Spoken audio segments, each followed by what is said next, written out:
आवाज से मिलवा रहा हूँ। अल्लाह ने कायनात को सबसे ज्यादा खूबसूरत बनाया है, लेकिन इस कायनात में औरत को उससे ज्यादा खूबसूरत बनाया है। ये औरत जो एक माँ है, ये औरत जो एक बेटी है, ये औरत जो एक बीवी है, ये औरत जो एक कबीले की सरदार है, ये औरत मोहब्बत करने पर आमादा हो जाए तो जान दे देती है। ये औरत अगर दुश्मनी पर आमादा हो जाए तो जान ले लेती है। ये औरत अगर फातिमा की कनीज बनती है तो सबकी हदों को पार करती हुई नजर आती है। ये औरत अगर सीता की दासी बनती है तो इम्तिहान देती हुई नजर आती है।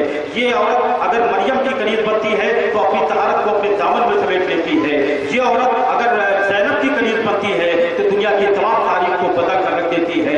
लेकिन यही औरत जब मैदान अदब में अदब के परचम को अपने हाथ में लेकर आती है तो जमाने का मुशाहिदा करती है, और जमाने का मुशाहिदा करने के बाद आपकी आंख से आंख मिलाकर आपसे गुफ्तगू करती है, जिसके लिए मजाज दौलवी ने ये कहा है, तेरे माथे पे ये आंचल बहुत ही खूब है, लेकिन तू इस आंचल का एक परचम बना लेती तो अच्छा था।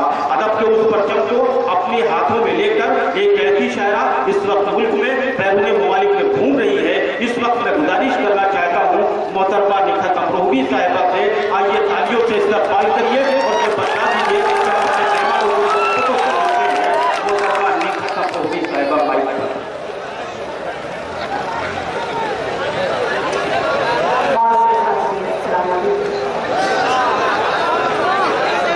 शुक्रगुजार हूँ असरार साहब की, आरिफ साहब की और बाबू भाई कि उनके हुक्म पर मैंने यहाँ आपके शहर में पहली बार हाजिरी दी।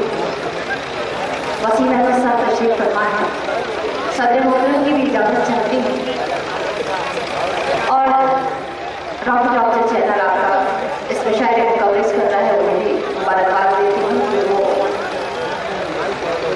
अपने चैनल के जरिए आपके इस मुशायरे को दूर दूर तक पहुँचा रहे हैं।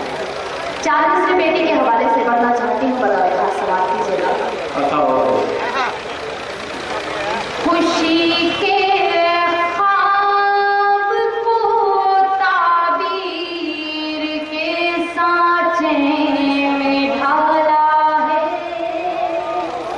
खुशी के ख्वाब को, खुशी